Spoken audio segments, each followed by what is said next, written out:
Nuevamente estamos en clase de periodoncia 1 y estamos en la sección de la nueva clasificación de las enfermedades periodontales y periimplantales.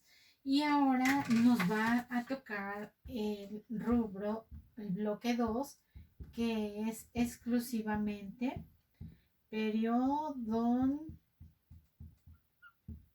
la periodontitis, ¿de acuerdo?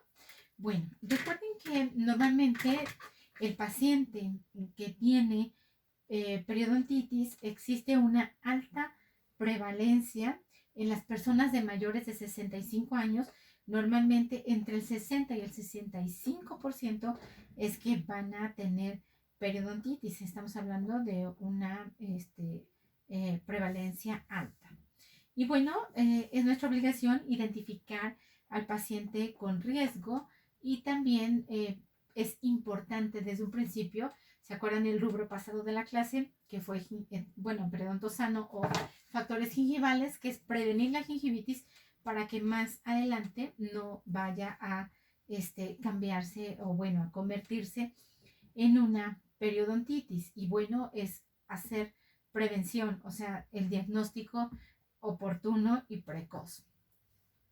¿Ok? Bueno, entonces tenemos que tratar de que la gingivitis no progrese a periodontitis. Pero suponiendo que ha sido un paciente clásico que, como no le duele, esta enfermedad es muy traicionera y no duele, la única característica es que puede la encía sangrar cuando se cepille, cuando coma, cuando mastique o sin hacer nada, y sin que haga nada deja de sangrar, y sin que haga nada vuelve a sangrar.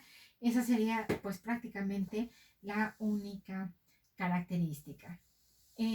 Recuerden que nosotros debemos de controlar los factores locales y bueno, y también debemos de tratar de controlar los factores que son modificables.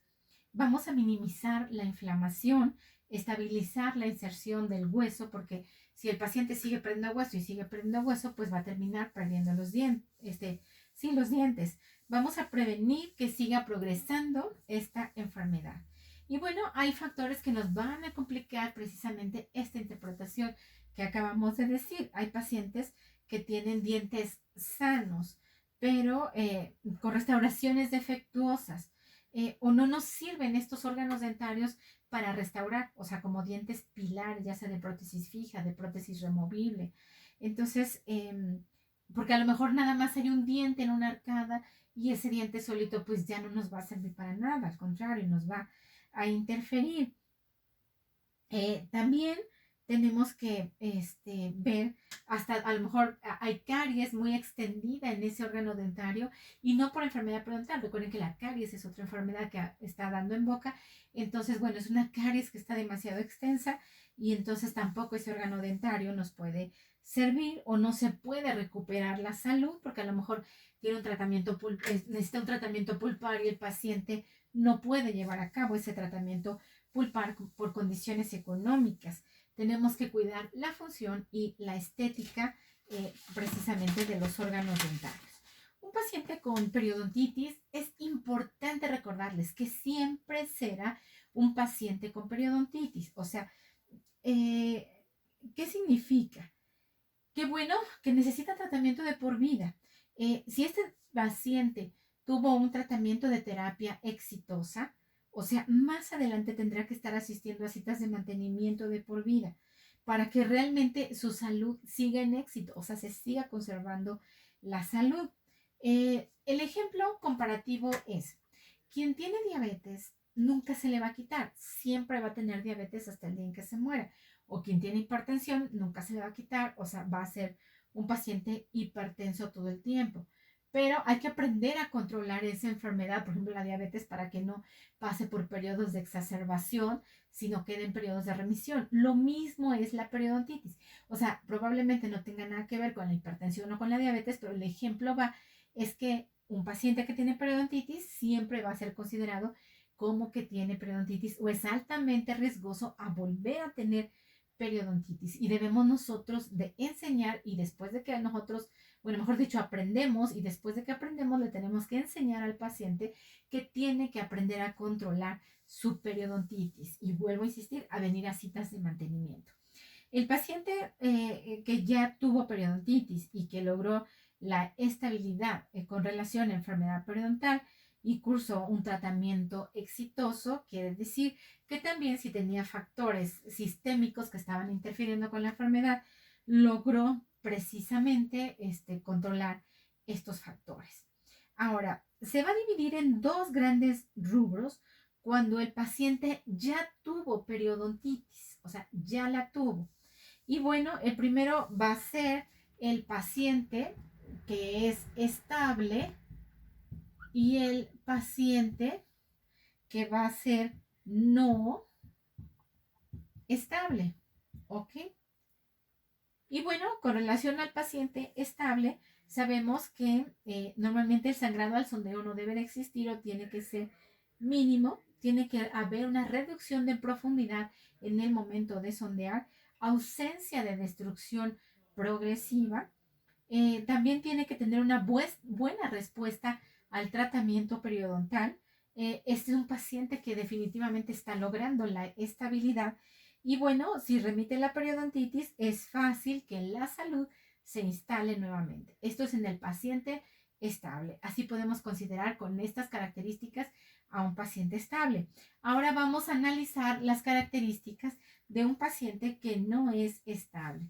Pues hay pacientes que, bueno, no, por sí solos nunca van a lograr la reducción de su periodontitis aunque tengan muy buena higiene o aunque ya han sido tratados por el especialista, o sea, por el periodoncista, no logran una estabilidad porque tienen factores que no son controlables. ¿Se acuerdan que en las clases pasadas ya hablamos de cuáles son los factores controlables y los factores no controlables? Entonces siempre va a haber un riesgo de que el paciente vuelva a tener periodontitis. O sea, tiene una mejora, pero nuevamente, o sea, después de tratamiento, pero nuevamente cae en riesgo de tener enfermedad periodontal. ¿Ok? Y bueno, entonces estamos hablando que la periodontitis precisamente va a dividirse en tres grandes bloques. Y estos tres grandes bloques van a ser estos tres rubros, o sea, estas formas de enfermedad periodontal. Una va a ser, bueno, vamos a escribir aquí la 2 y vamos a escribir aquí la 3. Bueno, van a ser las enfermedades periodontales necrosantes. Entonces, las enfermedades periodontales necrosantes. Bueno, este pizarrón me encanta, me fascina. Le agradezco mucho al doctor Carlos Robledo que me esté prestando su pizarrón. Él hizo esta modificación en México y Latinoamérica. Y bueno, a comparación de los otros pizarrones invertidos de luz, este pizarrón es económico. Y es ideal precisamente para dar clases en plataformas o, por ejemplo, como ahorita que tenemos este canal de YouTube. Ok, entonces, bueno, la gingivitis, esta enfermedad se va a dividir en gingivitis necrosante,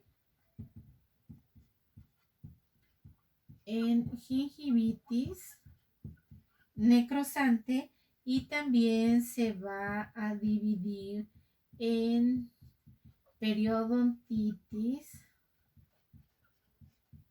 necrosante. O sea, cuando hablamos de periodontitis, estamos hablando ya de pérdida ósea. Se mencionan todas las características. Por ejemplo, antes ustedes recuerdan que se llamaba gingivitis úlcero necrosante aguda. Ya se le quitó lo de úlcera, ahora ya no es válido mencionar esto en esta nueva clasificación. Ahora, bueno, recuerden que todas las características de una gingivitis van a ser cambio en color, forma, textura, consistencia, tamaño. No vamos a explicar una por una porque eso en nuestro curso en aulas, antes de que existiera esta pandemia y el paro de la MOAP, nosotros ya lo habíamos explicado y fue nuestros primeros temas analizar a los 4 tejidos periodontales, encía, ligamento, cemento y hueso con sus características clínicas para que ustedes puedan saber cómo está en estado de salud. Si esto no corresponde a estado de salud, sabemos cuáles serían las características invertidas, quiere decir que va a tener todas estas características, aparte el sangrado, sangrado al cepillar, sangrado al masticar o sangrado al sondear o sangrado espontáneo. Entonces, esta gingivitis va a ser necrosante porque precisamente en el área de las papilas se está entrando en un estado de descomposición, en un estado putrefacto, y este tejido periodontal, obviamente las características es que va a ser una enfermedad dolorosa, que va a tener microorganismos, o sea, esencialmente, claro, por supuesto que no podemos dejar de mencionar a los aerobios gram positivos, pero esencialmente van a ser anaerobios gram negativos, y aquí van a predominar muchísimo las esporas. Esta enfermedad es dolorosa cuando estamos en una etapa aguda. Entonces, pero hasta aquí no tenemos pérdida de tejidos de soporte, solamente se puede estar perdiendo encía en el área de las papilas, pero no vamos a tener pérdida de los tejidos. Y la periodontitis necrosante va a tener las mismas características que hemos mencionado de esta gingivitis necrosante, pero con pérdida ósea, o sea, pérdida de hueso. Recuerden que en la actualidad tanto la gingivitis necrosante como la periodontitis necrosante se relacionan estrechamente con los pacientes que tienen VIH, o sea, que tienen SIDA. Es decir, estamos hablando ya de la etapa terminal, no cuando es seropositivo, sino estamos hablando prácticamente ya en una etapa intermedia o terminal. Es muy común que se relacione. Si nosotros encontramos un paciente con gingivitis necrosante o con periodontitis necrosante, tenemos que sondear y tenemos que corroborar que realmente sean estos dos tipos de alteraciones, y también es indispensable enviar estudios de laboratorio, por ejemplo, como una prueba de lisa. No se le va a decir nada al paciente hasta que no tengamos los resultados, y de ahí se le va a canalizar, en caso que esperemos que no saliera positivo, se le va a canalizar con una persona que sería la indicada, como a lo mejor una psicóloga, para que nos ayude a comentar esto. Y bueno, va a haber periodontitis con manifestaciones sistémicas. Entonces, va a haber periodontitis con manifestaciones sistémicas. Y el último rubro, o sea, de estos tres que dijimos que la periodontitis ahora no la dividen en tres grandes bloques, van a ser las periodontitis.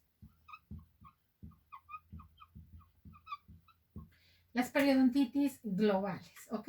Recuerden que antes de 1999 era la periodontitis agresiva, y se clasifica, y también teníamos a la periodontitis crónica. Recuerden que ahora a partir, esto ya no existe, se fusionan, y a partir del 2018 en Chicago, que se reúnen más de 140 periodoncistas, esto va a cambiar, y normalmente esto se va a manejar por grados y estadios, ¿ok? Entonces, en este último rubro, lo más importante o significativo es que se va a manejar por grados y por estadios.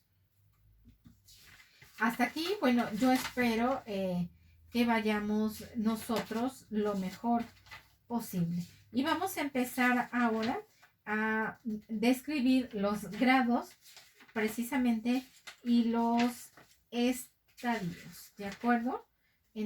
Voy a borrar esto y vamos a continuar, o sea, para que no se haga tan largo el video, porque luego tarda mucho en subir. Entonces vamos a continuar con la parte 5. Esta es la parte 4, a donde vamos a estar hablando de esto azul que les coloqué, de los grados y estadios de las periodontitis.